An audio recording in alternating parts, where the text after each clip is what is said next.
नमस्कार दोस्तों, मैं अखिलेश मौर्य आप लोग के समक्ष रिच डैड पुअर डैड का सारांश लेके आया हूँ। उनसे मुख्य बातें और समीक्षा, उनसे क्या सीख मिलती है, ये मैं लेके आया हूँ।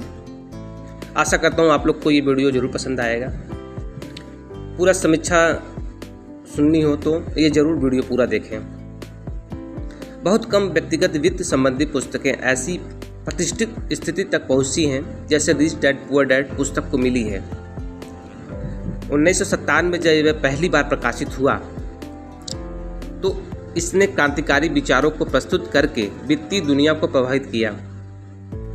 इसने अधिकांश लोगों के पैसे और धन अर्जित करने के तरीके के बारे में सोचने के तरीके को बदल दिया। अगर आपने ये किताब पढ़ी है तो आप उसको विचारों को जरूर सीखा होगा। अगर नहीं पढ़ी है तो आज हम आप लोग को इसके मुख्य पार्ट और ज्ञान जरूर हम आप लोग को साझा करेंगे। रॉबर्ट टी कियोसाकी द्वारा लिखित रिच डैड पुअर डैड व्यक्तिगत वित्त पर सबसे महत्वपूर्ण पुस्तकों में से एक है, जिसने धन प्रबंधन पर एक नया दृष्टिकोण प्रस्तुत किया है। लेखक अपने दो पिताओं, अमीर पिता और गरीब पिता के वित्तीय दर्शन की तुलना और विरोधाभास करके वित्तीय प्रबंधन की प्रमुख अवधारणाओं को समझाता है। उनके गरीब पिता एक उच्च शिक्षित वेतनभोगी व्यक्ति थे जो कड़ी मेहनत, नौकरी की सुरक्षा और औपचारिक कॉलेज शिक्षा में विश्वास करते थे। उनके अमीर पिता एक उद्यमी थे जो औपचारिक शिक्षा में विश्वास नहीं करते थे। वो वित्तीय साक्षरता में विश्वास करते थे। वित्तीय प्रबंधन पर उनका नज़रिया उनके गरीब पिता से अलग था। उनका मानना था कि धन कमाने का एकमात्र तरीका व्यवसाय चलाना और ऐसी संपत्तियों में निवेश करना जो निष्क्रिय आय धाराएं उत्पन्न करती हैं। ये किताब आप लोग के लिए बहुत ही महत्वपूर्ण हो सकता है। जिन्होंने पढ़ी है उनके लिए तो बहुत ही अच्छी बात है। जिन्होंने नहीं पढ़ी है वो हमारी समीक्षा जरूर वीडियो देखें। पुस्तक की सबसे उल्लेखनीय और क्रांतिकारी अवधारणा कियोसाकी की परिसंपत्तियों बनाम देनदारियों की व्याख्या थी।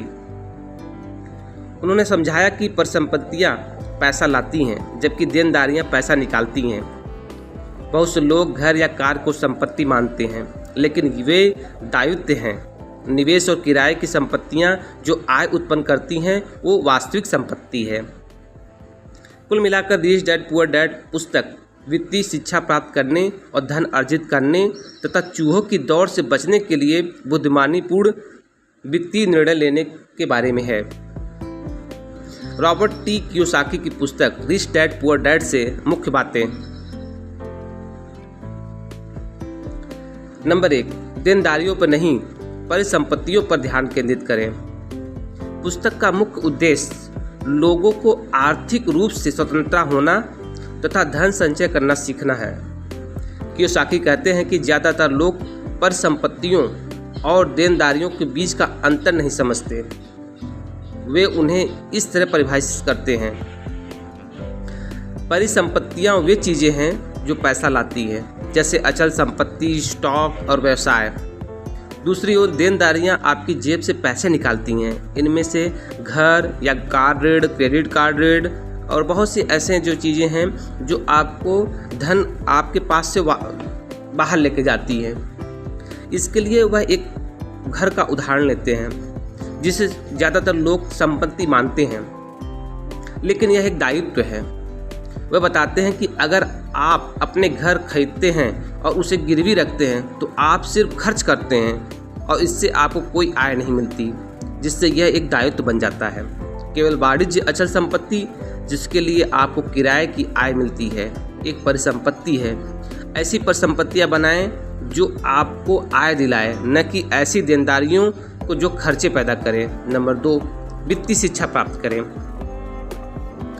रिच डैड पुअर डैड से सबसे महत्वपूर्ण सबक यह है कि वित्तीय सफलता के लिए वित्तीय साक्षरता अत्यंत महत्वपूर्ण है। उनका तर्क है कि स्कूली शिक्षा इस संबंध में विफल है और वित्तीय प्रबंधन और धन निर्माण का मूल बातों सहित वित्तीय साक्षरता को प्रभावी ढंग से सिखाने की आवश्यकता है। वह अपने दो पिताओं, अमीर और गरीब का उदाहरण देते हैं तथा उनके वित्तीय दर्शन में अंतर बताते हैं। वित्तीय शिक्षा क्यों आवश्यक है? उनके गरीब पिता अच्छे खासे पढ़े लिखे थे और वेतन कमाने में विश्वास रखते थे। हालांकि कम पढ़े लिखे थे, लेकिन उनके अमीर पिता वित्तीय रूप से ज़्यादा साक्षर थे। वे धन इकट्ठा करने और आर्थिक रूप से स्वतंत्र होने के लिए पैसा निवेश करने और व्यवसाय चलाने में विश्वास रखते थे। इसलिए जितना जरूरी है कि आप अच्छी तरह से शिक्षित हों, वित्तीय रूप से शिक्षित होना एक अलग ही बात है। वित्तीय शिक्षा में निवेश करें और अपने वित्त को बेहतर ढंग से प्रबंधित करने के लिए धन प्रबंधन, जोखिम मूल्यांकन और अन्य महत्वपूर्ण पहलुओं का मूल बातें सीखें। नंबर 3, अपना खुद का व्यवसाय चलाएं। रिच डैड पुअर डैड से एक और सीख मिलती है, यह कि नौकरी करने और वेतन पाने से आप अमीर नहीं बनेंगे, बल्कि व्यवसाय चलाने से आप अमीर बनेंगे। कियोसाकी के अनुसार अमीर लोग संपत्ति अर्जित करते हैं और उस पैसे को अपने लिए काम में लाते हैं। वे दूसरों के लिए नहीं, बल्कि सिर्फ अपने लिए काम करते हैं। वेतन पर निर्भर रहने के बजाय समय के साथ संपत्ति बनाने के लिए निष्क्रिय आय अर्जित करना महत्वपूर्ण है। किसी और के लिए पैसा कमाने के लिए कड़ी मेहनत करने के बजाय दूसरों को आपको अमीर बनाने के लिए काम करने दें। नंबर 4, कर संहिता और कानून प्रणाली को समझें। कियोसाकी का कहना है कि अमीर लोग कर संहिता को समझते हैं और अपने फायदे के लिए उसका इस्तेमाल करते हैं। तो बताते हैं, जब आप वेतन कमाते हैं या लोन लेते हैं तो आपको उच्च करों का भुगतान करना पड़ता है और कुछ करों में आयकर, सामाजिक सुधार कर और मेडिकेयर कर शामिल है। लेकिन अगर आप कोई कॉर्पोरेशन चलाते हैं तो आप व्यावसायिक खर्चों को कम कर सकते हैं और कम करों का भुगतान कर सकते हैं। आप कंपनी द्वारा उत्पन्न लाभ को विस्तार और विकास के लिए व्यवसाय में फिर से निवेश भी कर सकते हैं। कोई भी व्यक्ति मालिकों का लाभांश के रूप में लाभ का भुगतान कर सकता है, जिस पर वेतन पर लगने वाले करों का तुलना में कम लगता है। आप व्यवसाय चलाकर अपनी कमाई का अधिक हिस्सा सुरक्षित रख सकते हैं और अपनी कर देयता को न्यूनतम कर सकते हैं। नंबर 5, पैसों का आविष्कार करना सीखें। ये रॉबर्ट टी कियोसाकी द्वारा सिखाए गए सबसे विवादास्पद पाठों में से एक है, जहां वे कहते हैं कि कड़ी मेहनत से आपको पैसा कमाने में मदद नहीं मिलती, रणनीतिक निर्णय लेने से मदद मिलती है। वह इस दर्शन को खारिज करते हैं कि कड़ी मेहनत और अच्छा काम करने से आप अमीर बन जाएंगे। इसके बजाय वह तर्क देते हैं कि अमीर लोग पैसे का आविष्कार करते हैं, उसे कमाते नहीं। वे अवसरों का लाभ उठाते हैं, जोखिम उठाते हैं, धन अर्जित करने के लिए कई निष्क्रिय आय धाराएं बनाते हैं। पाठ, पैसे के लिए काम न करें। ऐसी संपत्तियां खरीदें जो आपको पैसे कमाने और अनंत रिटर्न देने की मदद करें। ऐसी संपत्तियों के कुछ उदाहरण इस प्रकार हैं। ऐसे व्यवसाय जिन्हें सक्रिय पर्यवेक्षण की आवश्यकता नहीं है। किराए की संपत्तियां जो निष्क्रिय आय प्रदान करती हैं। वित्तीय निवेश जो समय के साथ लाभांश देते हैं। नंबर 6, सीखने के लिए काम करें, पैसे के लिए नहीं। रिच डैड पुअर डैड एक महत्वपूर्ण सीख यह है कि अमीर लोग पैसा कमाने के लिए नहीं, बल्कि कौशल हासिल करने के लिए काम करते हैं।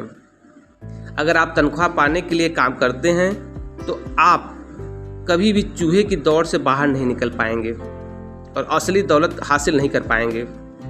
हालांकि अगर आप नए कौशल विकसित करने के लिए काम करते हैं तो आप अधिक प्रतिभाशाली बनेंगे और लंबे समय में अपने लिए कमाई के नए अवसर खोलेंगे।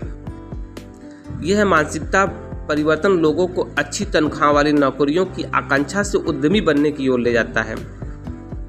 वह विपणन योग्य कौशल विकसित करने के महत्व पर जोर देते हैं और उदाहरण के तौर पर मैकडॉनल्ड का उपयोग करते हैं। नंबर 7, वित्तीय जोखिम उठाएं। अमीर बनने के लिए जोखिम उठाएं। अगर आप बाकी सभी के नक्शे कदम पर चलेंगे तो आप भीड़ का हिस्सा बन जाएंगे। अगर आप चूहे की दौड़ से बचना चाहते हैं तो आपको कुछ अलग करना होगा। अमीर लोग नई चीज़ें आजमाते हैं और विभिन्न अवसरों का पता लगाते हैं, बजाय इसके कि उन्हें जाने दें। अगर आप भारी मुनाफा कमाना चाहते हैं तो आपको उच्च जोखिम उठाना होगा। कियोसाकी बताते हैं कि नौकरी की सुरक्षा वित्तीय सुरक्षा से अलग होती है। एक सुरक्षित नौकरी सुरक्षा का झूठा एहसास कराती है जो आत्मसंतुष्टि की ओर ले जाती है। बाहरी कारक हमेशा इस बदले सकते हैं। आप अपनी नौकरी खो सकते हैं, चाहे आप इसे कितना भी सुरक्षित क्यों न समझें।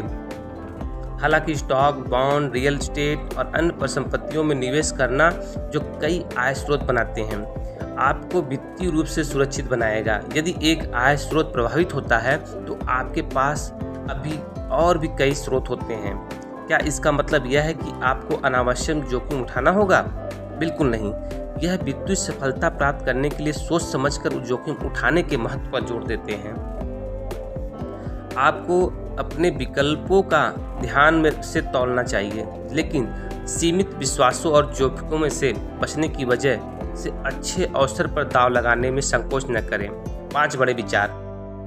नंबर 1, अमीर लोग पैसे के लिए नहीं काम करते, केवल गरीब लोग ही करते हैं। धनवान लोग धन के लिए काम नहीं करते, बल्कि उनका धन उनके लिए काम करता है। वे परिसंपत्तियों में निवेश करते हैं, कई निष्क्रिय आय धाराएं बनाते हैं। कियोसाकी ने अपनी दूसरी पुस्तक के द कैश फ्लो क्वाड्रेंट में इस विचार पर अधिक विस्तार से चर्चा की है। अगर आप दूसरों के व्यवसाय में निवेश करते हैं, उदाहरण के लिए स्टॉक के माध्यम से, तो आप अपने पैसों को और अधिक पैसा बनाने के लिए काम करने दे रहे हैं।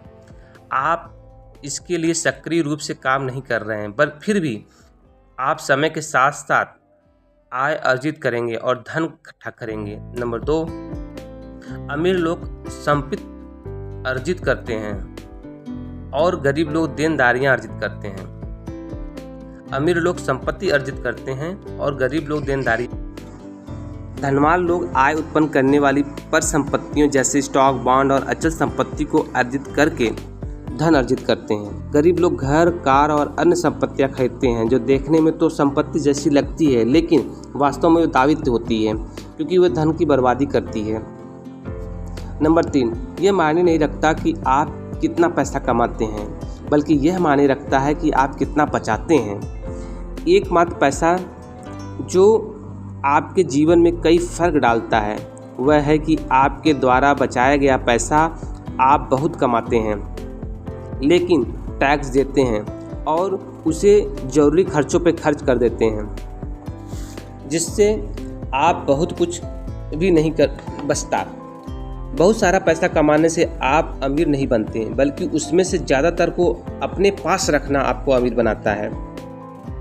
अगर आप अमीर बनना चाहते हैं तो आपको यह सीखना होगा कि कैसे अपनी टैक्स बचत को अधिकतम करें और अपनी कमाई का ज़्यादातर हिस्सा अपने पास रखें। नंबर 4, वित्तीय योग्यता यह है कि जो आप कमाए गए धन के साथ करते हैं।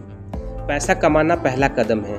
अमीर बनने के लिए आपको यह जानने की वित्तीय योग्यता का आवश्यकता है कि उस पैसे का क्या करना है। वित्तीय परिस्थितियों में निवेश करना आपके पैसे का उपयोग करने और उसे आपके लिए काम करने देने की सबसे अच्छा तरीका है।